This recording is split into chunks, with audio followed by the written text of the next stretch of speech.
Messi ফ্যানরা troll করে রোনালদোর skill আর dribbling নিয়ে হাসি পায় ভাই, কারণ ওরা শুধু এখনকার রোনালদোকে দেখে, কিন্তু তারা জানে না একটা সময় ছিল রোনালদো মানেই ড্রিবলিং এর সাইক্লোন।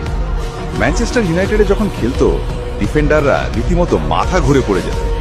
একটা স্টেপ ওভার দিয়ে চোখের সামনে তিনজনকে কনফিউজ করত। ওর খেলা ছিল ফ্রি স্টাইল, অ্যাগ্রেসিভ আর একদম আনকম্প্রোমাইজিং। স্কিল দিত শো অফ করার জন্য না, দিত ডিফেন্ডারদের অপমান করার জন্য।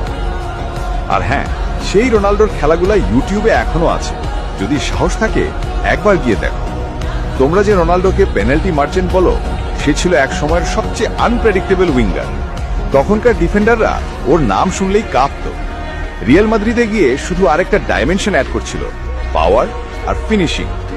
তাই ট্রল করার আগে পুরনো খেলার ক্লিপটা দেখো, তখন বুঝবা Cristiano Ronaldo is not just a goal machine, he was and still is a complete footballing monster.